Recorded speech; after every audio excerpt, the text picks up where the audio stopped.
We're back to the Neil Haley Show and personal finance again. And this conversation is so important because people are just not saving money. So I'm excited to welcome the program, River Nice. River, thanks for talking. I'm coming by. I appreciate it. How are you? Thanks for having me, Neil. I am awesome. So tell me this personal journey to being as a personal finance expert. How did that start? Yeah, I was working in tech and I was not feeling fulfilled by my job, just building websites for whoever. And so I said to myself, well, what community do I want to be working with? Who do I want to be helping in the world in order to feel fulfilled?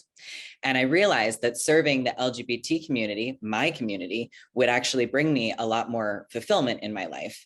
And so I looked around and said, well, what does that community need that I can offer? And I realized I'm very good with money. I'm very good with numbers. I'm very good with money. And I realized there's not a lot of professionals out there serving LGBTQ folks with financial planning. Why is that? Oh, that's a great question. I think that a lot of personal financial planners are not necessarily focused on the identities of their clients or of who they're looking to serve. They're focused on who has money ready to invest or who needs life insurance the most. And thinking that way leaves a lot of people out. The LGBT community is unfortunately still pretty discriminated against here in the US and still has, just statistically speaking, a lower net wealth than our straight and cisgender counterparts. So we often get left out a lot when the only focus for financial planners is on people who have wealth or who have a high income. Interesting, but as we see, the more people invest, it could be still very successful for you, even if it's not the high wealth now.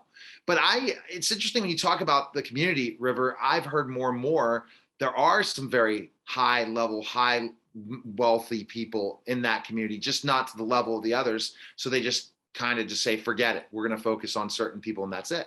That's which is terrible. Right. And things are getting better for our community every year, for sure. And I'm grateful for that. But especially when we think about the transgender folks in the LGBT community who are, transgender like myself, our lives are oftentimes more expensive as well. So we have a hard time earning as much income or accumulating as much wealth as our cisgender peers. But then also, if we need to pay for things like surgery, and if having a family means you need to pay adoption fees, those things can really add up. So if you don't have a plan for how to best utilize your income and how to invest to grow your wealth, then it's really easy to kind of fall behind. So you've had some great success working with the community and how you've been out there helping. How many of you found out they're just not investing in it? It's like, I can't believe it, right? Oh, so many. I worked with over 100 clients and so many are just not investing. And I see it with my straight clients as well.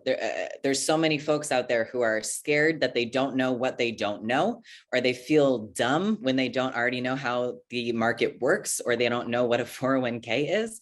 And so it's really a shame when they get to me and I realize they've wasted 5-10 years that their money could have been growing for them. But once they find me, at least I can get them started so that for the rest of their lives, they have the opportunity for their money to work for them.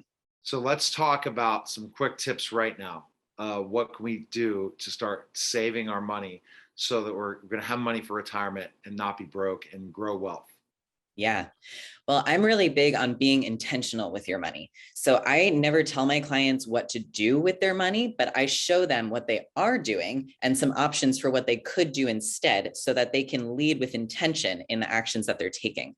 So number one would be to look at where your money has been going recently and figure out, are those things actually important to me? And more than that, are they more important than saving for retirement or investing to have a down payment for a house someday or whatever the big life goals are?